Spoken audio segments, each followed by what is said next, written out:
have some special readings throughout the day that I wanted to share with you, done by our Signum students from books that they read in some of our Signum classes and stories that they love in lots of different languages throughout the day. This first one is going to be in English by one of our students who is known to many of you. This is by she who on Twitch is generally known as Fairvenin. So she is a wonderful reader. Okay, here it is. Through the Looking Glass by Lewis Carroll. Evidently, Humpty Dumpty was very angry, though he said nothing for a minute or two. When he did speak again, it was in a deep growl. "It is a most provoking thing," he said at last, "when a person doesn't know a cravat from a belt." "I know it's very ignorant of me," Alice said, in so humble a tone that Humpty Dumpty relented. "It's a cravat, child, and a beautiful one, as you say. It's a present from the White King and Queen. There now." "Is it really?" said Alice, quite pleased to find that she had chosen a good subject after all. "They gave it me," Humpty Dumpty continued thoughtfully, as he crossed one knee over the other and clasped his hands round it. "They gave it me for an unbirthday present." "I beg your pardon?" said Alice with a puzzled air. "I'm not offended," said Humpty Dumpty. I mean, what is an unbirthday present?" "A present given when it isn't your birthday, of course." Alice considered a little. "I like birthday presents best," she said at last. "You don't know what you're talking about," cried Humpty Dumpty. "How many days are there in a year?" 365, said Alice. "And how many birthdays have you?" 1. "And if you take 1 from 365, what remains?" 364, of course. Humpty Dumpty looked doubtful. "I'd rather see that done on paper," he said. Alice couldn't help smiling as she took out her memorandum book and worked the sum for him. 365 minus 1, 364. Humpty Dumpty took the book and looked at it carefully. "That seems to be done right," he began. "You're holding it upside down," Alice interrupted. "To be sure I was," Humpty Dumpty said gaily as she turned it round for him. "I thought it looked a little queer. As I was saying, that seems to be done right, though I haven't time to look it over thoroughly just now, and that shows that there are 364 days when you might get unbirthday presents." "Certainly," said Alice. "And only 1 for birthday presents, you know. There's glory for you." "I don't know what you mean by glory," Alice said. Humpty Dumpty smiled contemptuously. "Of course you don't, till I tell you. I meant, there's a nice knock-down argument for you." "But glory doesn't mean a nice knock-down argument," Alice objected. "When I use a word," Humpty Dumpty said in rather a scornful tone, "it means just what I choose it to mean, neither more nor less." "The question is," said Alice, "whether you can make words mean so many different things." "The question is," said Humpty Dumpty, "which is to be master? That's all." Alice was too much puzzled to say anything, so after a minute Humpty Dumpty began again. "They've a temper, some of them, particularly verbs, they're the proudest. Adjectives you can do anything with, but not verbs. However, I can manage the whole lot of them. Impenetrability, that's what I say." "Would you tell me, please," said Alice, "what that means?" "Now you talk like a reasonable child," said Humpty Dumpty, looking very much pleased. "I meant by impenetrability that we've had enough of that subject, and it would be just as well if you didn't mention what you mean to do next, as I suppose you don't mean to stop here all the rest of your life." "That's a great deal to make one word mean, Alice said in a thoughtful tone. When I make a word do a lot of work like that, said Humpty Dumpty, I always pay it extra. Oh, said Alice.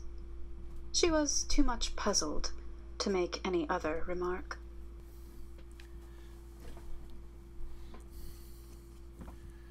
Our next reading is from one of our faculty at Signum, from Paul Peterson. He's one of our newest members of our faculty. He's our new Old Norse and Germanic philology specialist that we just hired in conjunction with our new Old Norse sort of branch of our Germanic philology concentration. So it's wonderful to have Professor Peterson on board, and he's going to do, I have a reading from him. He's going to be reading in 2 different dead languages. He's going to be reading in Gothic and in Old Norse. So let me leave you with that quickly, and then I will come back soon, and then we'll start the trivia competition, okay? So hang on just a second.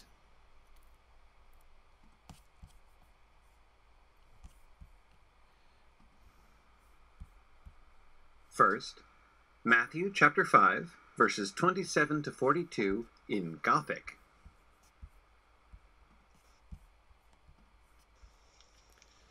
After hausidedu thate quithan estim erzisam, ne uverswarais is utgivas frauja in eitestinans. Athan equitha isvis, ne swaran alis, ne bihimena und de stolzes gus. Nich beertha, und de fotobor des fotoweis, nich be Jerusalewa, und de borxes des Michelins diudanit, nich be holbe de Thinanomiswaris, und de nimacht ein Tagel, huet ethos swart getaujan. Siaithan word iswar, ja, ne. Ithata managis o thymus thama uvelinist. Hausi deduth, thate quithanis, augo und augen, jak tunthu und tuntho. Ith equitha iswith ni anstanalis thama unselin. Ac iavai huasthuk stautai, bi texwon thina kinu, wandi ima yaktho ontara. Jak thama Willianden mythus stawa, jak paida thina niman, afletime jak wastja, jak javai huasthuk ana authiai rastaina. Gangais mythima twos, thama bidianden thukivais, jak thama Willianden of thus lechwan sis ne uswandiais. Hausi dedu thate quithanest, frios nehundan thinana, jak fias fian thinana, athan equisia isvis, frioth fians isvarians, thius jaithans ricandas isvis, wella taujaithaim hatianda isvis, jak bidiais bithans uthriutantans isvis. I werthith sunius atins isvaris thinsin ana gerextan jak ana inwindans. Javai auch friothan frionsats isvis einens. Quo misdona havait. Niu jak thai thiudo thata samo taujan? Jak javai goleth, thans frions isvaranas thatani. Que manigis o taujeth, niu jak moterios thata samo taujan. Siaith no use fulla toiae, swasve ata iswar sa in himinan fulla toiosist. And now, the Seeress's prophecy from the Völuspá in Old Norse. Ljóðs bidda kallar kelgar kindar, Mary och minimur gur heimdallar. Vill du att jakvalföder, väl fram telja fornspjert fera, Thoi främst man. Jak man gjort nu ar bortna, thauer forder mig feida hövdu, niu man jak hema, niu ividi. Mjöt vid meiran fyr mold nedan. Aurval alda, thar immer bugthi, var sander ne sjair nil svalar unner. Jörð fanst æfa nýja upphimin, gafar genunga, en gras hvergi.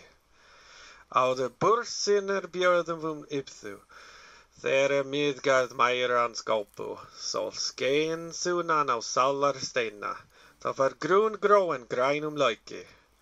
Sól varp sunan sinni máni, hendi ina hægri hinn jódir. Sól það vissi, hvar hún sali átti, máni það vissi, hvað hann megins átti, stjörnir það vissu, hvar þær staði átti. Þá gengur reigen öll á rökstóla, gen heilu góð, og það gætust, nátt og nýðjumnöpp gáfu, morgen hétu og miðjan dag. Undan og aftan árum að telja, hétus æskir á yða velli, þeirri högg og hóf há timbruðu, afla lögðu og smeduðu, tangir skópur og tól gerðu. Teppeldu í túni, teitur varu, var þeim vettugis vant or gulli. Strjá kvámu þursa megar, á mátkar mjökk og jötun heimum. Þá gengur reigen öll á rökstöla, gen heilu góð, og það gætust. Hver skuli dverga drót skepja, og brimi blóðgu og bláins leggjum. Þar var mósóknir mæstur orðin, dverga allra, en dur en annar. Þeir mannlíku mörk görðu, dvergar jöðu, sem durin sagði.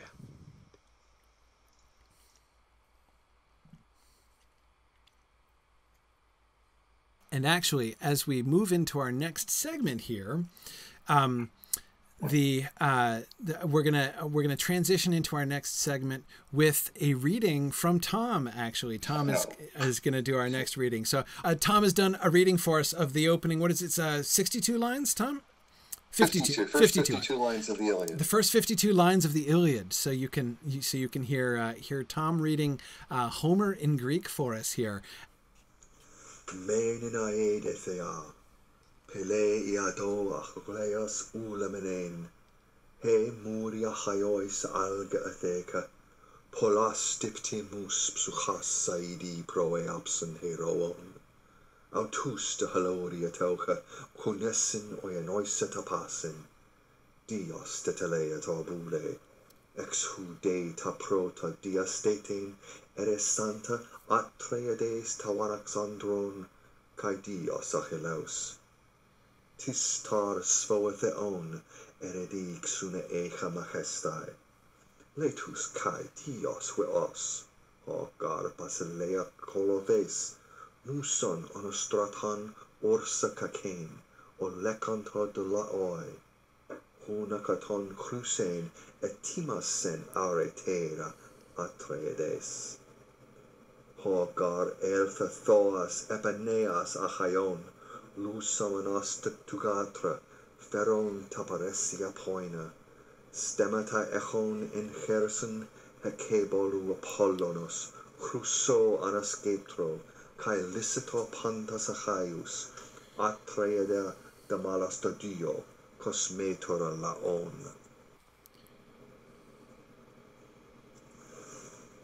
Atreidai te kai aloi, e oak namides achaioi, humin mentheoi, doi en Olympia doma te contes, ec persai priamoio polin, el doica de hicestai, paide de moi lusai te filein, tada epoina de gestai, hadzamanoi dios, huion hecabalon Apollona, ent aloim en pantes ep elphemesan echaioi, aidesta the hearea, kai aglaa dechthai apoina, al uk atreidae, agamemnona hendana tumo, ala kakos afie kratoron depemuthon etela, mesa geron, koilesin ego paraneus ekicheio, e nun de thunanta e hustoron autis ionta, me nun toi ukreisme skeptron kai stemma theoio, Tain de go uru so. Prin min kai geras epesen he metero en oiko en argeye telos e patres. Histon apoicha menen kai emmon lechos antio oson. Al etha me merethisda sa autoros hoskane ai. Hosefat. Edesen da hageron kai apethato thumo. Be dakaon paratina. Pala floisboio thalases. Pala depet apaneutha kion erat hogogeraios apolluna enacti. Ton eucamos tekeleto. Clutha mel argurotox. Hos crucein amphibebekas. Kilon tizathein. Tenedoia te ephes anases. Svinthel e patatoi charient epeneion erepse. E de patatoi katapion a mere ekea, tauron et aigon. Todamoi creenan e eldor, tisean dana oi emedacrua soise belasin. Hosefat euchamenos, tu declua phoibos Apollon. Bede cat alumpoia corenon ho amanos cer, tox omoi sinechon ampere feate feretrein, e clankson dar o istoi ep omon ho amanoio auto kinethentos, ho de eia nukte e oikos, hedzitapeta apaneutha neon metada ion e eka, Dene de clange genet argureoio bioio. Ureos min proton, epolchato, kai kunos argus, autar epet autoisi, bellas echepelkes efies bal. Aie de purai nekion kaionto thameai.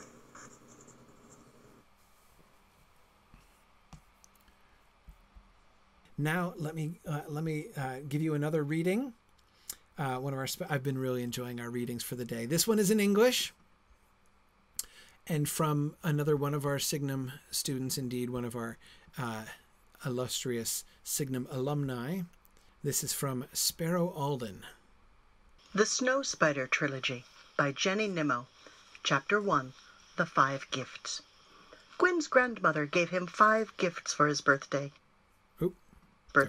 His 9th birthday. They were very unusual gifts, and if Gwyn had not been the sort of boy he was, he might have been disappointed. "Happy birthday," said his grandmother, turning her basket upside down. Gwyn stared at the objects on the kitchen floor, none of them wrapped in bright birthday paper. A piece of seaweed, a yellow scarf, a tin whistle, a twisted metal brooch, and a small broken horse. "Thank you, Nine," said Gwyn, calling his grandmother the name she liked best. "Time to find out if you're a magician, Gwydion Gwyn," said Nine. "A magician?" Gwyn inquired. "Time to remember your ancestors, Math, Lord of Gwynedd, Gwydion, and Gylfaddwy." "Who?" "The magicians, boy. They lived here in these mountains maybe 1,000 years ago, and they could do anything they wanted. Turn men into eagles and soldiers into dust. They could make dreams come true, and so, perhaps, could you."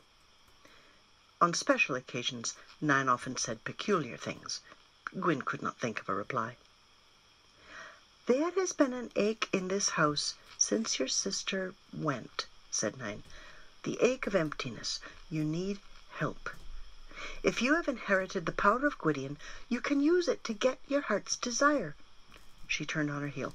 "I won't stay for tea. We've only just had breakfast, Nine. Nevertheless." She swept away, down the passage, and through the open front door, her black hair sparkling in the golden mist that hung over the garden, her dress as gaudy as the autumn flowers crowding by the gate. Then she looked back and sang out, "Give them to the wind, Gwydion Gwyn, one by one, and you'll see." Gwyn took the gifts up to his bedroom and laid them on the window-sill. They looked the most improbable effects for a magician. "What's she on about now?" He scratched at his uncombed hair. From his tiny attic window he could see Nine's dark head bobbing down the mountain track. "She travels too fast for a grandmother," Gwyn muttered. "If my ancestors were magicians, does that make her a witch?" His father's voice roared up the stairs. "You done the chickens then, Gwyn? It's Saturday. What about the gate? The sheep will be in the garden again. Was that your grandmother? Why didn't she stay?" Gwyn answered none of these questions. He gathered Nine's gifts together, put them in a drawer, and went downstairs. His father was outside shouting at the cows now, as he drove them down the track to pasture. Gwyn sighed and pulled on his boots. His grandmother had delayed him, but she had remembered his birthday. His father did not wish to remember. There was no rest on Saturday for Gwyn, no time for football matches, no bicycle to ride down to the town.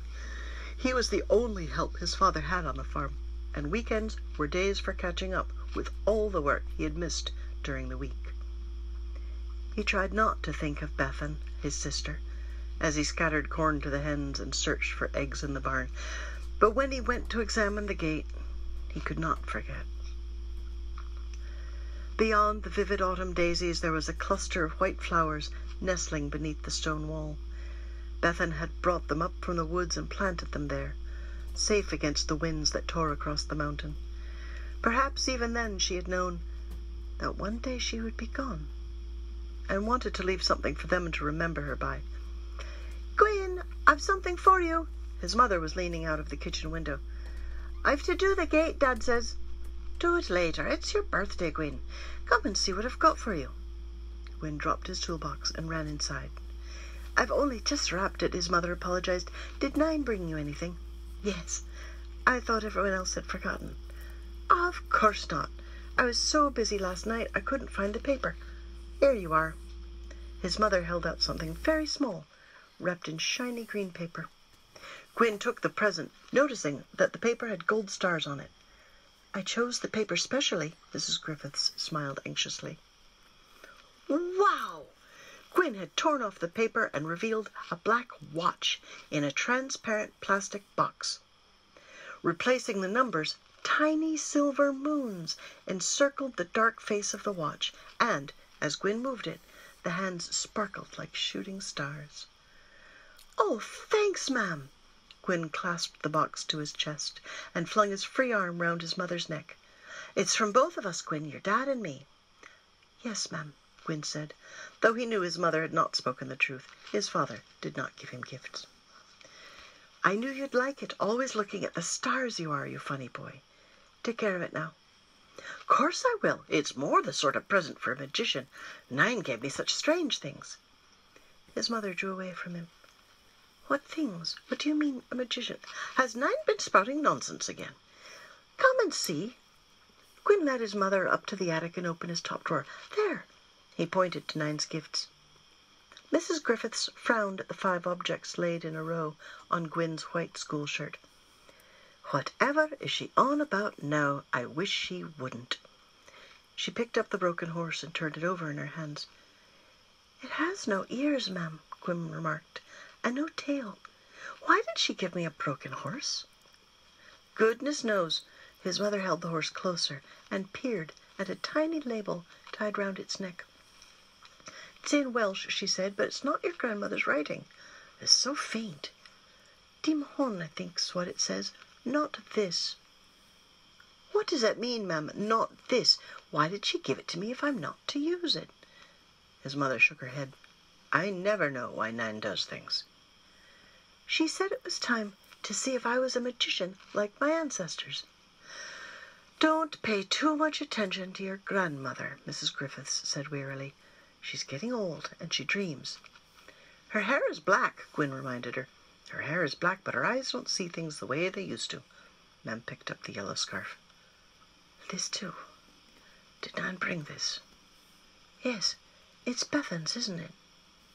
His mother frowned. It disappeared with her. She must have been wearing it the night she went, but the police found nothing next morning, nothing at all. How strange. If Nine found it, why didn't she say? She held the scarf close to her face. "You can smell the flowers," said Gwyn. "Do you remember she used to dry the roses and put them in her clothes?" His mother laid the scarf back in the drawer. "Don't talk of Bethan now, Gwyn," she said. "Why not, ma'am? We should talk of her. It was on my birthday she left. She might come back if we think of her." "She won't come back. Don't you understand, Gwyn? We searched for days. The police searched not only here, but everywhere. It was 4 years ago." His mother turned away, then said more kindly, "I've asked Alan Lloyd to come up for tea. We'll have a proper tea today, not like your other birthdays. You'd better get on with your work now." When Mrs. Griffiths had left the room, Gwyn lifted the scarf out of the drawer and pressed it to his face. The scent of roses was still strong. Bethan seemed very near. How good she had looked in her yellow scarf with her dark hair and her red mac, all bright and shining. He remembered now. She had been wearing the scarf that night, the night she had climbed the mountain and never come back. Why had Nine kept it secret all this time and given it to him now, on his birthday? "If Bethan left her scarf," Gwyn exclaimed aloud, "perhaps she meant to come back." He laid the scarf over the broken horse, the seaweed, the whistle, and the brooch, and gently closed the drawer. He was humming cheerfully to himself when he went out into the garden again. Awesome. Awesome. Thank you. So Sparrow's reading was from one of the stories that they discussed in the Celtic Myth and Children's Fantasy course, which she's been precepting for. Sparrow has joined our faculty since she graduated. And that's the course that's taught by Dimitra Fimi. Wonderful, wonderful course. By the way, I meant to mention, but I was doing 100 other things at the time, so I forgot to mention. The very first reading we had, Kay ben-Avraham's wonderful reading from Through the Looking Glass by Lewis Carroll. That passage, of course, with Humpty Dumpty repurposing words and giving them new meanings and making them mean just what he means them to mean. That's such a wonderful passage. I was really glad that she read that, not only because it's really fun and it's from such a wonderful book, Through the Looking Glass, but that passage was a very important passage to both Lewis and Tolkien. Lewis and Tolkien refer to that passage all the time. On fairy stories, when Tolkien is making up a new word, right, and he talks about arrogating to himself the power of Humpty Dumpty, he's alluding to that exact passage that Kay read, and making up a new word and making it mean just what you want it to mean, right? So anyhow, yeah, it's a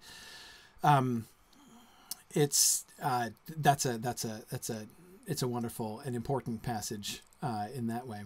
Hey there. Okay, so I'm gonna give you another reading. This one is actually from someone you've already seen, another person you've already seen today, earlier on. Richard Rohlin, the Beowulf Thumper, from our first spotlight discussion back 6 hours ago now.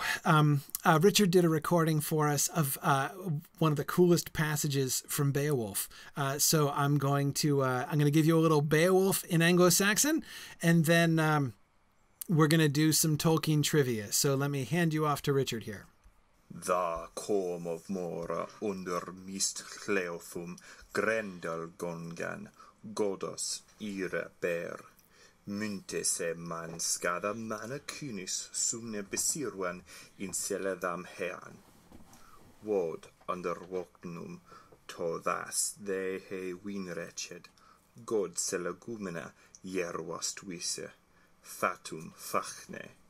Ne was that formasith that he hrothgaras ham jesocht. Nafre he on aldordagum erne sidan herdran hala. Healthenas fand. Kom da tu recede, rinch sidian dreamum pedaled. Durus onan firbendum fast. Siden he hierofolmum athran, onbrad da beol hydig, da he jobulgen was wretched smoothan. Rather after thon on fagne floor feund tredode, eode irmod, him of eogumstod, lia jelikost, leocht unfire. Jesa he in recede rincha mania, swefan sibiye dricht, semod at gedera, megorincha herp. Tha his mod a log, munte that he dalde, erdon dia quoma, atol aglacha, anra Jehuilches lief with licha, tha him alumpen was, wistfule wen.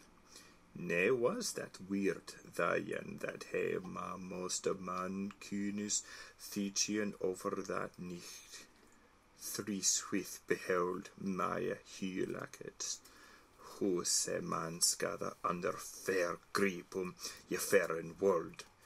Ne that se aglache ulin thocht, ach he je feng rath, formam sith slapen de rinch, slat unwearnum, bat bo ban lokan, blood edrum drank, syns nadum swelch, sona hafta unlyfingendes, el je fermod, fet und volma.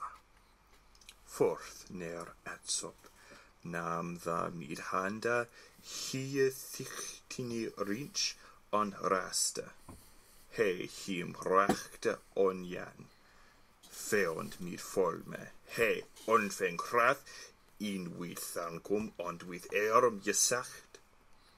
Sona that onfunde firene hylde, that he ne met, midden jerdes, earthen sjata, on elran men moongripe maran. He on mod werth fort on firthe, no du frem mechte. That was lines 710 to 754 of the Beowulf poem. This is the scene where Grendel shows up to Heorot, not for the first time, but definitely for the last time, as he first eats one of Beowulf's men, and then moves on to Beowulf himself, and finds that he ne met midinjer des erthen shiata on eluran man moongripe maran, that he's never met in this Middle Earth in the days of his life a man with a harder hand grip. And this is one of the coolest passages in Beowulf, I think, just the mood that the poet strikes here, especially with some awesome phrases like him of eogum stod lya jelikos lecht unfaire, out of his eyes stood a light unfair, which is this awesome picture that I think probably Tolkien borrowed with the glitter in Gollum's eyes. So anyway, that's Beowulf. It's one of the great crown jewels of the great crown jewel of the Anglo-Saxon poetic corpus, and it's just one of the many reasons that you ought to take Anglo-Saxon from Signum University. All right. It's pretty awesome, isn't it? I love it when it gets to fate and Folman, when he eats some hands and feet. Just tosses the whole warrior back. So let me cue up another reading here. All right, we have another wonderful, this is another English reading, not an Old English reading, a modern English reading. From Lud-In-The-Mist. Lud-In-The-Mist, published in 1926, is the only fantasy novel by author Hope Mirrlees. Neil Gaiman called it the single most beautiful, solid, unearthly, and unjustifiably forgotten novel of the 20th century, and I first read it in Douglas Anderson's Signum class, Roots of the Mountain. Lud-In-The-Mist tells of the country of Doramer, where contact with and conversation about Fairyland has been forbidden for years. But fairy is not so easily kept out, and the illegal trade in fairy fruit has touched the family of the mayor, Nathaniel Chanticleer. From Chapter 4, Endymion Lear prescribes for Ranulph. The doctor sat silent for a few seconds, as if choosing in advance the words he meant to use. Then he began. We have the misfortune of living in a country that marches with the unknown, and that is apt to make the fancy sick.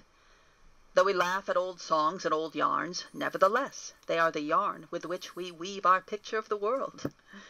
He paused for a second to chuckle over his own pun, and then went on. But for once, let us look things straight in the face, and call them by their proper names. Fairyland, for instance. No one has been there within the memory of man. For generations it has been a forbidden land.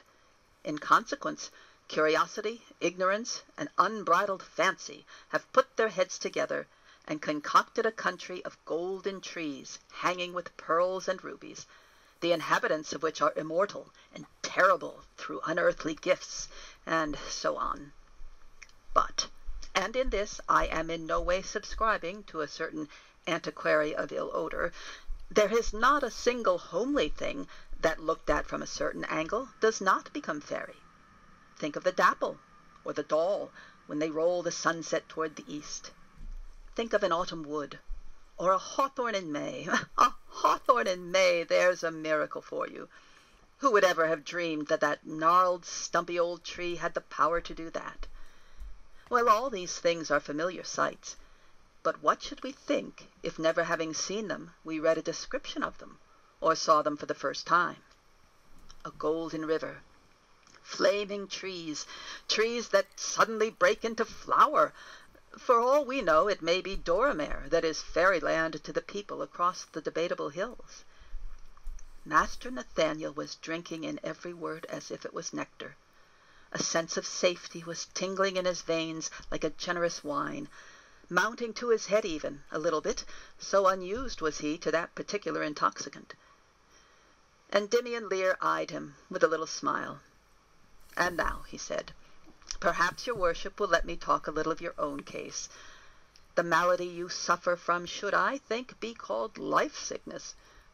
You are, so to speak, a bad sailor, and the motion of life makes you brain-sick. There beneath you, all round you, there surges and swells and ebbs and flows that great, ungovernable, ruthless element that we call life, and its motion gets into your blood, turns your head dizzy. Get your sea legs, Master Nathaniel, by which I do not mean you must cease feeling the motion. Go on feeling it, but learn to like it, or if not to like it, at any rate to bear it with firm legs and a steady head." There were tears in Master Nathaniel's eyes, and he smiled a little sheepishly. At that moment his feet were certainly on terra firma, and so convinced are we that each mood, while it lasts, will be the permanent temper of our soul, that for the moment he felt that he would never feel life-sickness again. "Thank you, Lear, thank you," he murmured. "I do a good deal for you in return for what you've just said." "Very well, then," said the doctor briskly. "Give me the pleasure of curing your son. It's the greatest pleasure I have in life, curing people. Let me arrange for him to go to this farm." Master Nathaniel, in his present mood, was incapable of gainsaying him. So it was arranged that Ranulph should shortly leave for Swan-on-the-Dapple. It was with a curious solemnity that just before he took his leave, Endymion Lear said, "Master Nathaniel, there is one thing I want you to bear in mind. I have never in my life made a mistake in a prescription." As Endymion Lear trotted away from the Chanticleers, he chuckled to himself and softly rubbed his hands. "I can't help being a physician and giving balm," he muttered, "but it was monstrous good policy as well. He would never have allowed the boy to go otherwise." Then he started and stood stock still, listening. From far away there came a ghostly sound.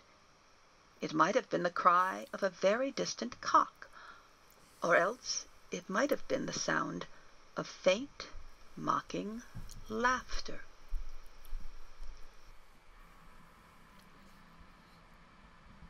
Okay. So this is me reading from Troilus and Criseyde.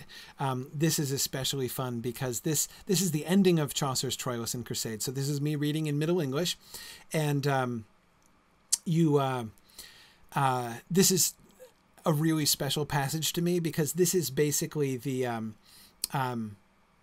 this is the passage I wrote my dissertation on, essentially. So there we go.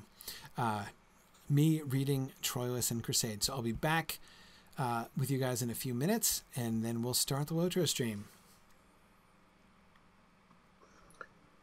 The End of Troilus and Criseyde by Geoffrey Chaucer.